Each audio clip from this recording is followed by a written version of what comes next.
ছেলেদের জন্য প্রেমের বিয়ে কস্টলি। এই ব্যাপারটা শোনার পর অনেকেই বলবেন কিভাবে সম্ভব? বা ছেলেদের জন্য তো আসলে এটা অনেক বেশি এভেইলেবল। ছেলেরাই তো আসলে কস্ট বেয়ার করে বা সোসাইটিতে এইটা আবার যদি বলি তাহলে এটা কেমন লাগে? ছেলেদেরই তো দায়িত্ব। ছেলেরা তো অনেক আর্ন করে। ওদের জন্য কেন কস্টলি হবে? অনেক রকমের কথা অনেকে অনেক রকম বলতে পারেন। কিন্তু ফ্যাক্টটা কি?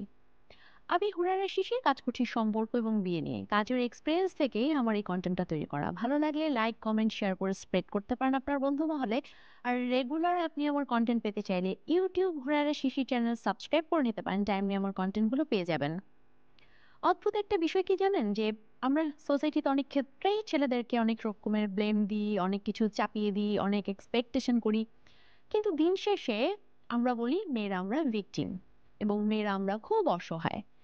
এই অসহায়ত্বের জায়গা থেকে অনেকে অনেক রকমের কথা বলবেন এবং আমার কমেন্টে এসে একেবারে ধুয়ে দিবেন আমাকে। কিন্তু ওই জায়গাটা থেকে আমি বলছি, একটু লজিক্যাল হন আপনি। কেন আমি এই কথাটা বলছি?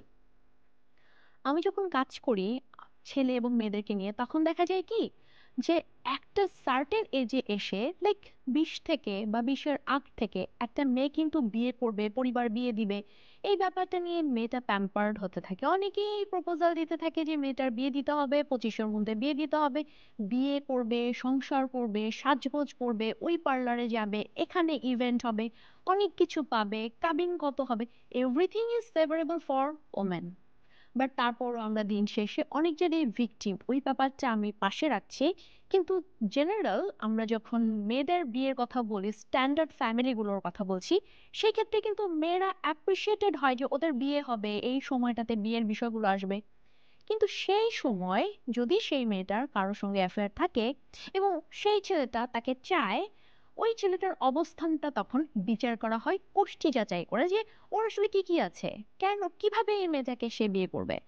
এখন ওই ছেলেটা একটা ছেলে যদি এই বয়সী কোনো মেয়েকে পছন্দ করে অথবা সমবয়সী কাউকে সে পছন্দ করে, তখন দেখা যায় যে মেয়েটার বিয়ের কথা হচ্ছে, পরিবার থেকে বিয়ের জন্য চাপ দিচ্ছে, অনেক কিছু হচ্ছে এবং ছেলেরা জানে যে আমার ক্লাসমেটের সাথে যদি আমার অ্যাফেয়ার হয় অনেক ক্ষেত্রেই আসলে আমি ওকে নাও পেতে পারি।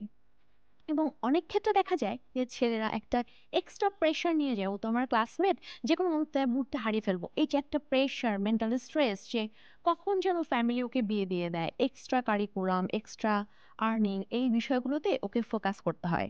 কোথায় যাবে, স্কলারশিপে যাবে কিনা, কিভাবে আর্ন করবে, কিভাবে স্টাবলিশ হবে, এই ব্যাপারটা ছেলেটাকে চিন্তা করতে হয়। আর মেয়েটাকে শুধু চিন্তা করতে হয় যে ওকে আমি কিভাবে কিভাবে প্রেশার দিব।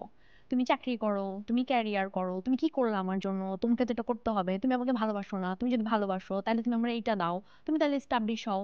অনেক, অনেক কথা। তুমি আমার পরিবারের মতো করে তৈরি হয়ে আসো। এই বিষয়গুলো মেয়েরা যদি অ্যাফেয়ার করে একটা ছেলের সাথে, তখন সেই ছেলেটাকে দিতে থাকে।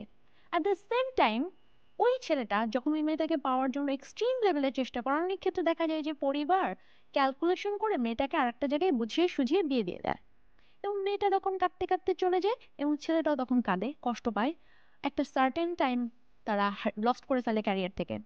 এই সময়টা থেকে ছেলেটা তখন আবার নতুন করে কষ্ট পেয়ে ফুয়েল পায় যে আচ্ছা, আমার জীবন তো আর থেমে থাকবে না, আমাকে তো সামনে এগিয়ে যেতে হবে। তখন সে আবার আর্নিং এর পেছনে দৌড়াতে থাকে। তো ৩০ থেকে ৩৫-এ যেয়ে সে একটা যখন এস্টাবলিশড হয়ে যায়, তখন তার একটা অ্যারেঞ্জ ম্যারেজ বা বিয়ের ক্ষেত্রে যেটা থাকে যে যাকে চেয়েছিলাম তাকে তো আর পাইনি। তো কনসিডার বা কম্প্রোমাইজ কি করব? তখন তাদের একটা দেখা যায় কি ডিমান্ড লিস্ট বা ডিজায়ার লিস্টে তারা অনেক কিছু হয় রাগে বলে, ক্ষোভে বলে, কষ্টে বলে, চেয়ে বলে বা পাইনি একটা আকাঙ্ক্ষা থেকে বলে যে এই বিষয়গুলো থাকতে হবে। তখন শুরু হয় আরেকটা রকমের রেস, মানে দর কষাকষি যে কিরকম কিরকম বিয়েটা হবে। কিন্তু একটু চিন্তা করে দেখেন, 25 বছরের একটা ছেলে আর 25 বছরের একটা মেয়ে। মেয়েটা বিয়ে করে স্বপ্ন দেখছে যে ও অনেক কিছু পাবে বা একটা আনন্দের স্বপ্ন, ঘর বাঁধবে এরকম।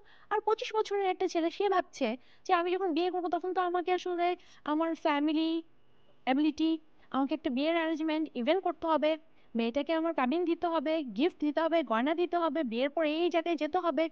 এই যে সোশ্যাল একটা স্পেস তৈরি করার জন্য, আর যেই মেয়েটাকে সে পছন্দ করেছে তাদের পছন্দের মতো হওয়ার জন্য ছেলেটা যেই পরিমাণ প্রেশার নেয়, তার জন্য প্রেমটা তখন কি আসলে চিপ থাকে বা সহজ থাকে?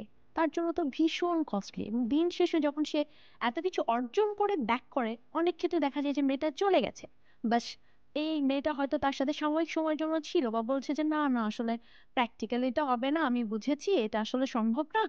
তো আমরা বরং এখানেই আমরা ক্লোজ করে দিই।"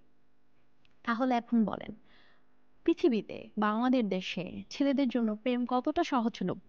আমার কাছে প্রায়শই মনে হয় যে একটা ছেলের জন্য প্রেম হচ্ছে সবচেয়ে কস্টলি একটা পৃথিবীতে চাওয়া। যেই ইমোশন, যেই সিচুয়েশন তাকে আসলে অনেক বেশি কঠিন করে দেয়। তখন আমরা ছেলেদের একটা কঠিন রূপ দেখি। কিন্তু কেন? আপনার কাছে কি মনে হয় বলুন তো?